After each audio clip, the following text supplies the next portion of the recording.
जय अम्बे गौरी मैया, जय श्यामा गौरी। बेटा दिनेश, ये ले प्रसाद ले ले। अरे माँ, मुझे पहले ही खेत में जाने में देरी हो रही है, लाओ जल्दी दो।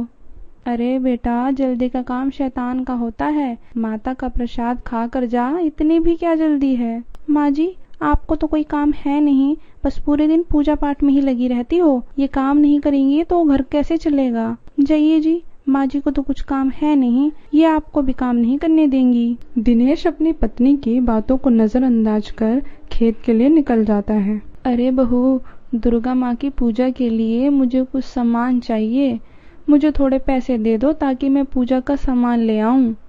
अरे माँ जी, मेरे पास इतने पैसे नहीं हैं कि मैं आपको दुर्गा माँ की पूजा के सामान के लिए पैसे दूं।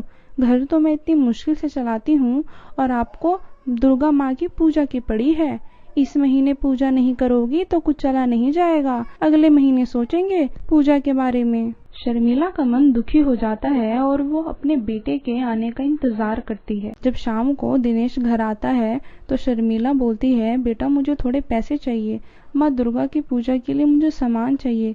मैंने बहू से बोला तो बहू के पास नहीं है, तू ही थोड़े बहुत पैसे दे दे। अरे माँ, आपको तो पता ही है इस साल खेतों में कम फसलें हुई हैं, बस खाने भर का ही अनाज हुआ है। अब इसमें मैं घर चलाऊं या आपकी पूजा पाठ के लिए पैसे दूं। शर्मिला का मन बहुत दुखी हो जाता है। उसे अपने बेटे से बहुत उम्मीद होती है, पर वह उम्मीद अब उम्मीद ही रह जाती है। फिर शर्मिला दुखी मन से मंदिर चली जाती है और माँ दुर्गा को अपने दुख के बारे में बताने लगती है। नारायण नारायण। माता, देख रही हैं आप शर्मिला की हालत, आपको उसकी मदद करनी चाहिए।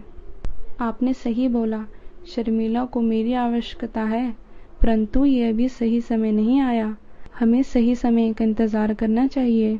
ए जी, देखिए आज मैंने कितने सारे नए कपड़े खरीदे हैं। इतने सारे नए कपड़े, वो किस लिए? भूल गए आप? मैंने आपको बताया तो था कि मेरे भाई की शादी है और कल हमें चलना है मेरे मायके। मेरी मम्मी ने आपको बुलाया है, मैं कोई बहाना नहीं सुनूंगी। अरे सुनीता, अगर मैं चला जाऊंगा तो खेत को कौन देखेगा? मैं नहीं जाऊंगा, तुम चले जाना। ए जी, मुझे कुछ नहीं सुनना, आपको चलना पड़ेगा। मेरे भाई की शादी रोज रोज थोड़ी होगी। मेरी माँ ने इतनी तमन्नाओं के साथ आपको बुलाया है और आप जाएंगे नहीं। सुनीता, तुम समझो, अगर मैं जाऊंगा तो खेत को कौन देखेगा? ए जी, हम ऐसा करते हैं, माँ जी को खेत के पास छोड़ देते हैं, वो वहाँ रहेंगी और खेत भी देख लेंगी। वैसे भी वो पूरे दिन घर पे करती क्या है, बस माँ दुर्गा की पूजा में ही लगी रहती हैं। कुछ काम धंधा तो उन्हें है नहीं, कम से कम खेत ही देख लेंगी। पर सुनीता, उनको खेत में छोड़ना सही रहेगा। ए जी, आप ज्यादा बोलिए मत, उनका सामान बांधिए और उन्हें खेत में छोड़ आइए। और वैसे भी हम ज्यादा दिन के लिए थोड़ी जा रहे हैं, 2-4 दिन बाद मेरे भाई की शादी है और फिर हम आ ही जाएंगे, तो जब तक माँ जी वहाँ रह लेंगी।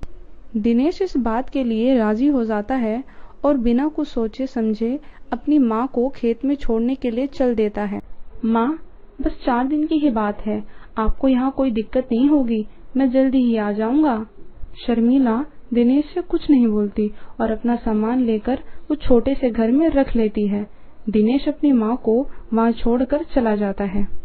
शर्मिला के पास खाने तक के लिए कुछ नहीं होता तो वह अपने पड़ोसी के यहाँ जाती है और अपने पड़ोसी से थोड़ा खाने के लिए बोलती है। ए बुढ़िया, तुझे तेरे बेटा बहू तो पूछते नहीं है और तू मुझसे खाने मांगने के लिए आई है, चली जा यहाँ से, मैं तुझे एक खाने का तिनका भी नहीं दूंगी। तेरे बहू बेटे तो तुझे यहाँ पर छोड़ गए हैं अनाथों की तरह, अब तू मुझसे मांगने आई है, चली जाए यहाँ से। शर्मिला का मन बहुत दुखी हो जाता है और वो वहाँ से वापस अपने घर की तरफ चल देती है। शर्मिला दुर्गा माँ की बहुत बड़ी भक्त थी, वो अपना ज्यादा समय माँ दुर्गा के पास ही बिताती थी। नारायण नारायण।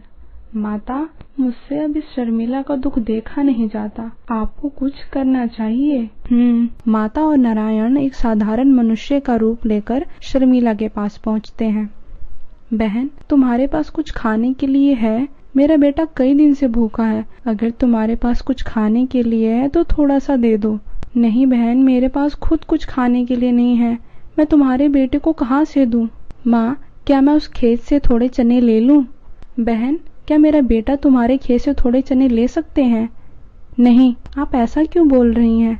अरे बहन, मेरे कहने का मतलब है कि वो कच्चे चने कैसे खाएंगे। मैं अभी जाती हूँ और खेत से कुछ चने लेकर और उसे भून कर देती हूँ। शर्मिला जाती है खेत से कुछ चने लेकर उसे भून कर उस बच्चे को देती है। माता शर्मिला के इस व्यवहार को देख के बहुत प्रसन्न हो जाती हैं और कुछ समय में अपना असली रूप ले लेती हैं। शर्मिला माता को देख के हैरान हो जाती है।